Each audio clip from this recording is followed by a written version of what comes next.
सावित्री मंदिर के अंदर खड़ी थी। वहां का माहौल शांत लेकिन अजीब तरह से भारी था। पुरोहित नारायण का गायब होना उसे बेचैन कर रहा था। गुरुदेव कहाँ चले गए? उन्होंने तो खुद कहा था कि हम ब्रह्म मुहूर्त में कुएं तक साथ जाएंगे। क्या वो मुझसे डरकर भाग गए या उन्हें कुछ हो गया? उसने दीवार पर लिखे संदेश को दोबारा पढ़ा।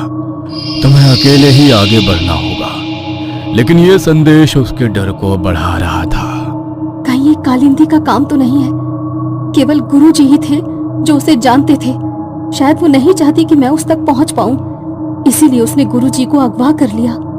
मुझे उनकी जान बचानी ही होगी। अगर उन्हें कुछ हो गया तो मैं खुद को कभी माफ नहीं कर पाऊंगी। सावित्री ने चारों तरफ देखा। मंदिर के अंदर सब कुछ सामान्य लग रहा था, लेकिन उसे ऐसा महसूस हो रहा था जैसे कोई उसे देख रहा हो। कौन है? क्या कोई मुझे सुन सकता है? सावित्री डरते हुए मंदिर के दीवार के पीछे गई, लेकिन वहां कोई नहीं था। मुझे ऐसा क्यों लगा जैसे कोई मुझे देख रहा है? मुझे किसी भारी ताकत का आभास हो रहा है। जरूर ये कालिंदी की चाल है। कालिंदी, अगर तुम मुझे सुन सकती हो तो सुनो। मुझे पता है कि तुम ये सब मुझे रोकने के लिए कर रही हो, पर मैं तुम तक जरूर पहुंचूंगी। मैं गांव वालों और पुरोहित जी को इस श्राप से मुक्त करवाऊंगी। गहरी सांस लेकर उसने फैसला लिया। चाहे जो भी हो, मुझे ये सफर अकेले तय करना होगा। अगर मैं कालिंदी की आत्मा से बात कर पाई तो शायद गुरुदेव के बारे में भी कुछ पता चले। सावित्री ने कुएं तक जाने का साहसिक निर्णय लिया था, लेकिन रास्ता अंधकारमय और भयावह था। घने जंगल की सर्द हवाएं उसकी हड्डियों तक जा रही थी। उसके कदम भले धीमे थे, लेकिन उसका इरादा अड़िग था। गुरुदेव ने कहा था कि ये यात्रा आसान नहीं होगी, लेकिन मुझे डरने का समय नहीं है। मुझे हर हाल में कुएं तक पहुंचना होगा। जैसे ही सावित्री घने जंगल के बीच पहुंची, आसमान से छोटे छोटे पत्थर गिरने लगे। पहले ये हल्के थे, लेकिन कुछ ही पलों में पत्थरों का आकार और गति बढ़ गई। ये क्या हो रहा है? आसमान से पत्थर क्यों गिर रहे हैं? ये कैसा चमत्कार है? पत्थर इतने तीव्र हो गए कि उसकी त्वचा पर चोटें लगने लगी। उसने अपने सिर और चेहरे को हाथों से ढक लिया, लेकिन पत्थरों की बारिश लगातार तेज होती जा रही थी। मुझे बचना होगा। अगर मैं यहाँ रुकी तो मैं घायल हो जाऊंगी। मगर मैं करूँ क्या? कहते हैं कि मीराबाई को जब पत्थर पड़े थे तो उन्होंने श्री कृष्ण का नाम लिया था। तो आज मुझे भी श्री कृष्ण इस दुविधा से बाहर निकालेंगे। सावित्री ने अपने कपड़ों को अपने सिर के चारों ओर लपेटा और दौड़ना शुरू किया। पत्थरों की मार से उसकी पीठ और कंधों पर गहरे घाव हो गए, लेकिन उसने हार नहीं मानी। ये मुझे रोकने की कोशिश कर रहे हैं, लेकिन मैं रुकूंगी नहीं। मुझे आगे बढ़ना होगा। जय श्री कृष्ण, जय श्री कृष्ण। कई मिनटों तक पत्थरों की बारिश से बचते हुए सावित्री ने आखिरकार एक खुली जगह पर शरण ली। उसके शरीर पर चोटों के निशान थे, लेकिन उसकी आंखों में दृढ़ता थी। चलो, मैं इन पत्थरों से तो बच गई, पर मैं जानती हूँ कि ये सिर्फ शुरुआत है। मगर कालिंदी नहीं जानती कि मैं कौन हूँ। अरे, ये रोने की आवाजें कहाँ से आ रही हैं? जैसे ही उसने अपने घावों को सहलाते हुए आगे बढ़ने की कोशिश की, उसके चारों ओर सफेद साड़ियों में लिपटी हुई आकृतियां प्रकट होने लगी। आप लोग कौन हैं? वे आत्माएं धीरे धीरे उसकी ओर बढ़ने लगी। उनकी लाल आंखें और झुके हुए हाथ सावित्री की आत्मा को झकझोर रहे थे। उनके पैर अचानक हवा में उड़ने लगे। कालिंदी की ताकत का आभास नहीं है तुम्हें लड़की? तो हमें देख लो। हम वही औरतें जो गांव से गायब हो गई और कालिंदी के श्राप का शिकार बन गई। तुम कुछ शांत नहीं कर पाओगी, बल्कि मारी जाओगी। मैं यहाँ मरने नहीं आई हूँ। मुझे जाने दो। मैं आप लोगों को तकलीफ नहीं पहुंचाना चाहती। लेकिन आत्माओं ने उसकी बात नहीं सुनी। उसमें से एक ने उसके बाल पकड़ लिए और दूसरी ने उसकी बाहें जकड़ ली। मुझे छोड़ दो। तुम मुझे रोक नहीं सकती। सावित्री ने अपने हाथ पर बंधे मंत्रित धागे को देखा। उसने धागे को जोर से पकड़कर आत्माओं की ओर दिखाया। ये मंत्रित धागा है। तुम मुझे चोट नहीं पहुंचा सकती। धागे की ऊर्जा ने आत्माओं को पीछे हटने पर मजबूर कर दिया। उनकी आंखों ने पूरे जंगल को हिला दिया। इस धागे से तुम हमें दूर कर सकते हो, पर कालिंदी के सामने टिक नहीं पाओगी। आत्माओं से बचने के बाद सावित्री ने खुद को एक विशाल आग की झील के सामने पाया। झील की लपटें इतनी ऊंची थी कि उन्होंने आसमान को ढक लिया था। ये आग कहां से आई? इसे पार करना असंभव है। ये क्या हो रहा है? इससे तो मैं कुएं तक नहीं पहुंच पाऊंगी। आग की लपटों ने सावित्री की त्वचा को तपाना शुरू कर दिया, लेकिन उसने अपनी हिम्मत नहीं हारी। अगर मुझे इस श्राप को खत्म करना है तो मुझे हर बाधा पार करनी होगी। सावित्री, तुम हार नहीं मान सकती। घर पर गुंजन तुम्हारा इंतजार कर रही है। अगर तुम हार गई तो गुंजन की जिंदगी इस आग से भी खतरनाक बन जाएगी। सावित्री ने अपने चेहरे को अपने कपड़े से ढक लिया और धीरे धीरे झील के किनारे पर चलने लगी, लेकिन लपटों ने उसके पैरों को जलाना शुरू कर दिया। ये कितना दर्दनाक है, लेकिन मुझे रुकना नहीं है। नहीं, मुझे चलते रहना है। उसकी हथेलियां और पैर झुलसने लगे थे। वो अपनी पीड़ा को सहते हुए झील को पार करने में सफल रही, लेकिन उसकी हालत बहुत गंभीर हो गई थी। उसके पैरों से खून निकलने लगा था। आग की झील पार करने के बाद उसने एक और डरावना दृश्य देखा। उसके सामने लाशों का ढेर पड़ा हुआ था। हाँ, इतनी सारी लाशें! लगता है ये कुएं की रखवाली कर रही है। इतना डरावना दृश्य मैंने अपने जीवन में कभी नहीं देखा। तभी पीछे से एक अनजान आवाज आई। सावित्री बेटा, सावित्री बेटा, मेरा इंतजार नहीं करेगी? पीछे देखो बेटा सावित्री।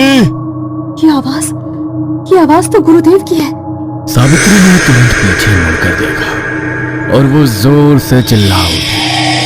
उसके सामने एक खून से लथपथ लाश कंकाल हाथ में लिए खड़ी थी। लाशों ने अचानक हिलना शुरू कर दिया। उसमें से एक ने अपनी गर्दन घुमाई और सीधे सावित्री को देखा। तुम भी हमारे जैसी बन जाओगी। आओ हमारे पास, हम तुम्हें शांत कर देंगे। सावित्री ने डरते हुए पीछे हटने की कोशिश की, लेकिन एक लाश ने उसका पैर पकड़ लिया। बचाओ, कोई बचाओ मुझे। तभी अचानक एक हवा का झोंका आया जो बहुत तेज था और सारी लाशें वहां से गायब हो गईं। सावित्री ने लाशों से अपना पैर छुड़ा ली थी और दौड़ती हुई कब्रिस्तान से बाहर निकल गई। मुझे तो लगा था कि आज तो मर ही जाऊंगी, पर वहां मेरी मदद किसने की? वहां कोई तो था। मैंने उस झोंके में किसी की परछाई देखी। काश इस वक्त गुरुदेव मेरे साथ होते तो मैं इन परेशानियों से लड़ पाती।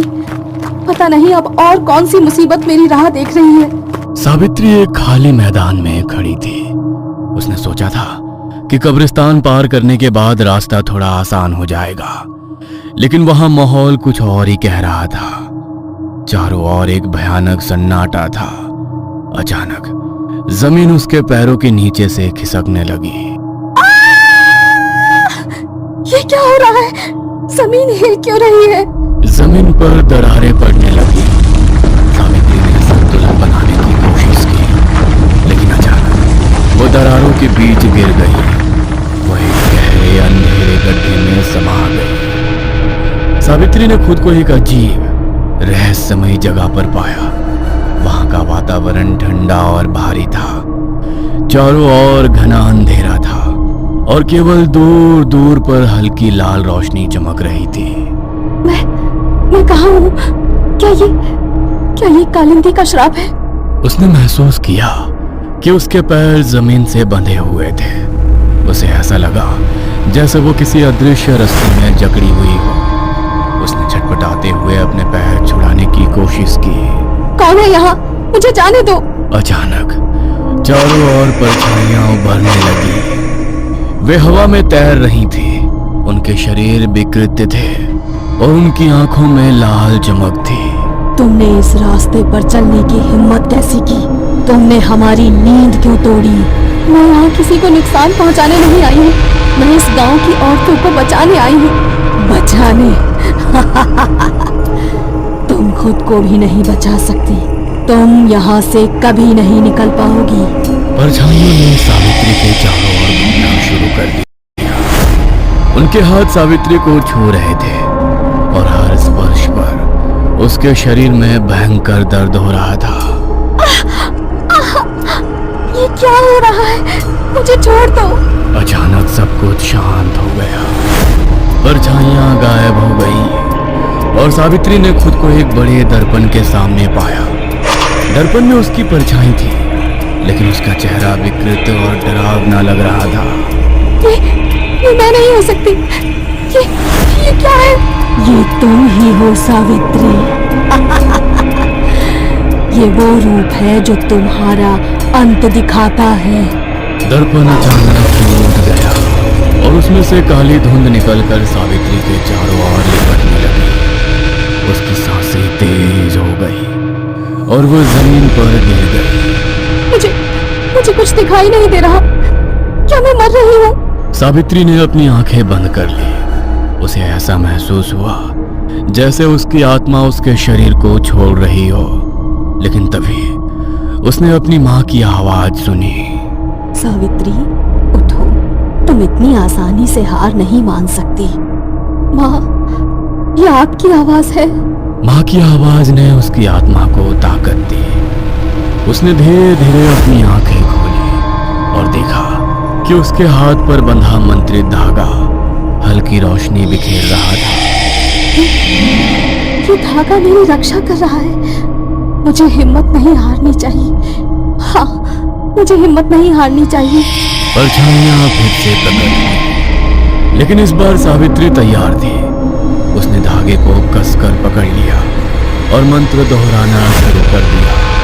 ये धागा और मेरी हिम्मत तुम्हारे अंधकार को खत्म कर देगी। मैं इस श्राप को तोड़ने आई हूँ और मैं इसे तोड़ कर ही जाऊंगी। धागे की रोशनी ने परछाइयों को नष्ट कर दिया। सावित्री जमीन पर गिर गई, लेकिन वह जिंदा थी। उसकी सांसें तेज चल रही थी और शरीर पर गहरे घाव थे। कालिंदी, तुमने मुझे मारने की पूरी कोशिश कर ली, लेकिन देखो, मैं कुएं के सामने खड़ी हूँ। कितना अजीब है ना, मैं तुम्हें सबसे बचाने आई हूँ और तुम मुझे ही मारना चाहती हो। आखिरकार सावित्री उस कुएं तक पहुंच गई, लेकिन उसकी हालत खराब थी। उसके पैर और हाथों पर गहरे घाव थे और उसकी सांसें तेज चल रही थी। यही है वो कुआं। कुएं के चारों ओर काले धुएं जैसी आकृतियां घूम रही थी। सावित्री ने दर्द सहते हुए कुएं के पास जाकर झांका। कालिंदी, क्या तुम यहाँ हो? तुम यहाँ क्यों आई हो? तुमने इतनी हिम्मत क्यों की? सावित्री ने चारों ओर देखा, लेकिन उसे कोई दिखाई नहीं दिया। तभी उसे कुएं के दूसरी तरफ एक सफेद साड़ी में एक महिला की परछाई दिखी। कालिंदी, क्या वो तुम हो?